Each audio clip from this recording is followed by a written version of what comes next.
Assalamualaikum warahmatullahi wabarakatuh. Waalaikumsalam warahmatullahi wabarakatuh. Alhamdulillahirrahmanirrahim. Pada kesempatan kali ini kami masih bisa bertemu untuk melaksanakan tugas video presentasi. Oleh karena itu, marilah kita panjatkan puji syukur kepada Allah Subhanahu wa Ta'ala atas nikmat sehat untuk melaksanakan tugas video. Sebelumnya, perkenalkan kami dari kelompok 3 dari kelas F2 yang akan mempresentasikan terkait proyek UTS Teknologi untuk Internet of Things yang kami kerjakan di judul pengenalan Big Data dan Internet of Things. Kelompok kami yang beranggotakan saya dari Suzaniati dengan NIM 2022101009. Selanjutnya ada Dani Wahyu Andrianto dengan NIM 2022101042. Selanjutnya Liviani Aini dengan NIM 2022100055. Selanjutnya Deden Rahmat Distian Pratama dengan NIM 20221020. Berikut presentasi dari kelompok kami yang akan dibacakan secara bergilir dimulai dari Mas Dani.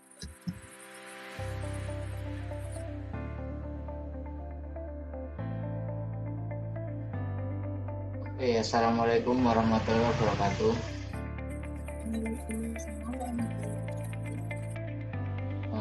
Pertama-tama, apa itu Big Data?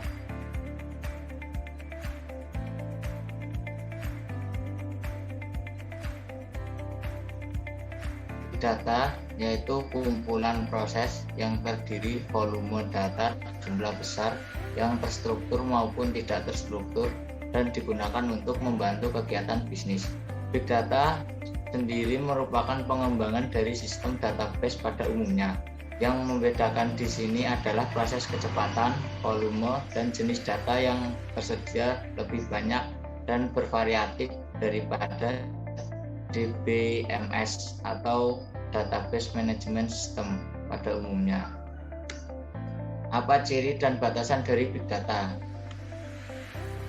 Ciri-ciri atau karakteristik dari Big Data juga dapat dibagi menjadi 3 bagian yang biasa disebut dengan 3V: volume, velocity, variety.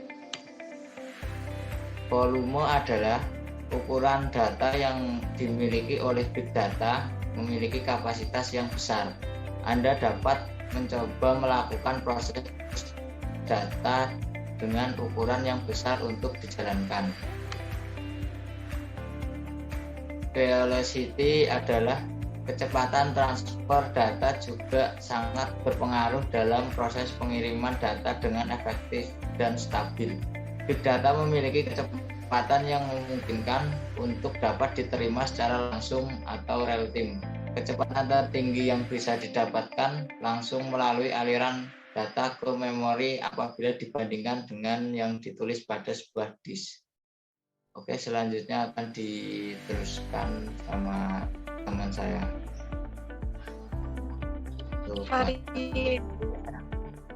Varian data yang dimiliki oleh Big Data lebih banyak.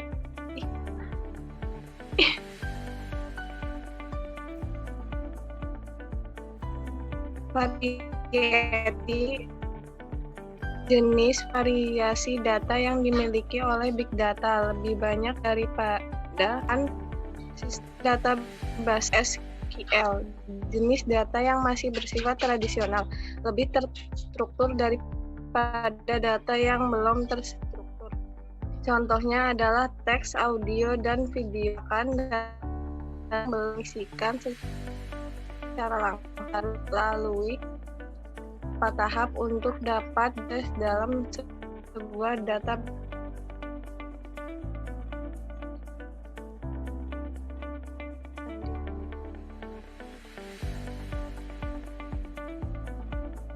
Selain dari 3V di atas, masih ada 2V yang merupakan bagian dari Big Data sendiri, yaitu value dan veracity.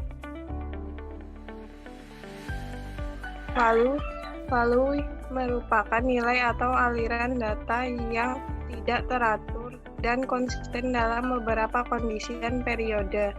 Hal tersebut dapat terjadi pada suatu kasus di mana terdapat lonjakan data yang besar sehingga akan memproses data dengan resource memori yang lebih besar.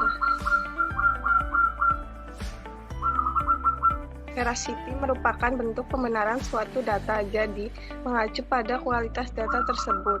Dapat berasal dari berbagai sumber, perlu adanya proses untuk menghubungkan dan mengkorelasikan beberapa hubungan data. Jika tidak ada relasi yang baik, maka menimbulkan kontrol yang lepas kendali. Apa saja implementasi dari Big Data? Implementasi dari Big Data: 1. Pajak, 2. Sektor kesehatan, 3. Agrikultur, 4. Transportasi. Selanjutnya akan dibacakan oleh.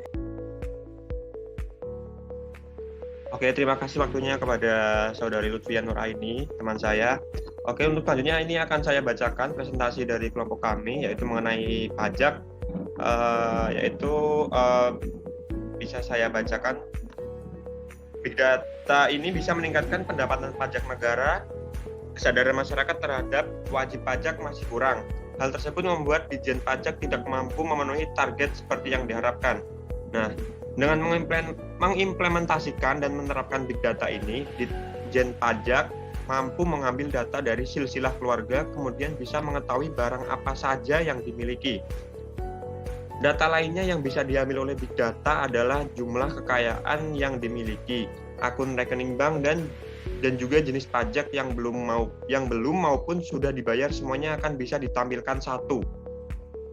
Ditjen akan mudah dalam mengecek apakah sudah membayar pajak atau belum. Nah, untuk yang selanjutnya yaitu ada sektor kesehatan. Penerapan Big Data selanjutnya dalam sektor kesehatan, setiap klinik, puskesmas maupun rumah sakit menggunakan software yang berbeda dalam pencatatan pasien. Hal tersebut membuat data yang dikirimkan ke Dinas Kesehatan juga berbeda tergantung jenis software yang digunakan. Dengan penerapan Big Data ini, semua informasi kesehatan bisa terpusat sehingga mudah diolah dan juga dianalisa untuk bisa mengetahui seperti apa sih kesehatan penduduk yang ada di Indonesia ini. Dan yang ketiga yaitu ada agrikultur. Indonesia menjadi negara agraris. Hal tersebut ditunjukkan dengan lahan pertanian yang luas. Big Data ini juga bermanfaat dalam bidang pertanian, sehingga dengan adanya Big Data ini diharapkan taraf hidup petani menjadi lebih meningkat. Dalam bidang agrikultur ini akan melakukan riset di lahan pertanian dengan mengambil foto yang berhubungan dengan kualitas tanah, cuaca, pertumbuhan tinggi tanaman, dan sebagainya. Nah, nantinya data tersebut akan di-entry ke dalam Big Data dan dilakukan analisis. Hal analisis tersebut akan digunakan untuk membantu petani dalam meningkatkan produktivitasnya. Nah, yang keempat yaitu ada transportasi. Transportasi juga mempengaruhi ya. Big Data juga diterapkan dalam bidang transportasi. Kemacetan sudah menjadi hal yang tidak terpisahkan di kota besar Indonesia. Dengan data di GPS yang dimiliki oleh kendaraan, warga kota bisa dilakukan konversi menjadi kecepatan, percepatan, dan juga durasi berhenti. Selain itu juga dilakukan konversi yang lainnya. Data konversi tersebut bisa digunakan untuk memberikan rekomendasi kapan waktu terbaik untuk berkendaraan di waktu buruk di perjalanan kepada masyarakat. Nah, lalu bagaimana bidang manajemen dapat memanfaatkan teknologi Big Data atau manajemen SDM dan pemasaran? Nah, berikut akan saya jelaskan pemanfaatan Big Data di bidang manajemen SDM, yaitu untuk manfaat kinerja karyawan. Idealnya perusahaan atau bisnis mengidentifikasi karyawan yang membutuhkan pelatihan untuk mengoptimalkan performa mereka yang menyukseskan bisnis. Big Data memungkinkan menawarkan wawasan kepada HR mengenai program inisiatif yang bisa membantu meningkatkan SDM, misalnya seperti program penghargaan dan pelatihan. Salah satu contoh, jika tim penjualan mengalami tantangan mengenai kinerja, data bisa digunakan untuk menentukan suatu yang salah, kemudian memperbaikinya untuk mengembalikan kinerjanya yang tadi. Nah, selanjutnya yaitu mempelajari perilaku karyawan. Analisis perilaku karyawan dalam lebih banyak mengidentifikasi mengenai pola turnover karyawan dengan menganalisis perilaku karyawan tersebut. Memungkinkan bisnis mencari tahu mengenai perilaku seorang karyawan. Turnover pun bisa diprediksi sejak dini dan bisa diantisipasi, misalnya dengan menangani secara profesional dan atau menyiapkan pengganti yang sesuai. Nah, untuk selanjutnya yaitu pemanfaatan big data di bidang manajemen SDM, yaitu dengan merekrut orang yang tepat. Analisis data memiliki peluang untuk berkembang di banyak hal. Untuk bidang HR, analisis data sangat dimungkinkan untuk dikembangkan. Analisis data juga bisa berperan sebagai peran untuk membantu karyawan menemukan talenta yang tepat di waktu yang tepat. Dengan analisis big data ini bisa mengetahui kapan sih harus membuka lowongan, posisi apa yang paling dibutuhkan, dan juga kompetensi apa yang dimiliki calon karyawan. Hal ini mengantisipasi karyawan terlalu banyak menumpuk karyawan di satu posisi atau membuka lowongan yang tidak begitu diperlukan. Nah, untuk yang selanjutnya slide selanjutnya akan dibacakan oleh teman saya, yaitu Saudari Danis Tri Januar. Silakan.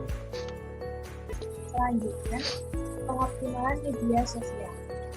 Setiap perusahaan akan selalu melakukan inovasi untuk produk yang disiapkan.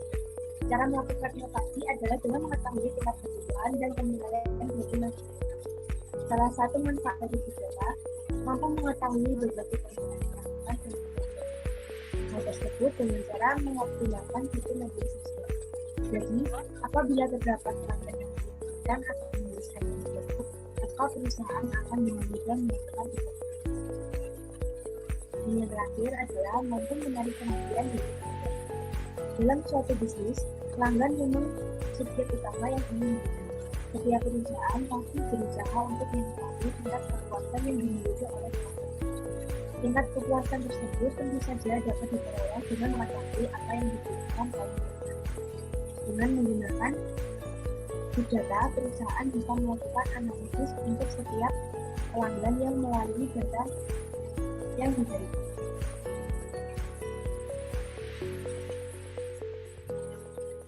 Sekian presentasi dari kelompok kami. Kurang lebihnya kami mohon maaf karena kami masih dalam tahap belajar. Wabillahi taufiq. Wassalamualaikum warahmatullahi wabarakatuh. Waalaikumsalam warahmatullahi wabarakatuh.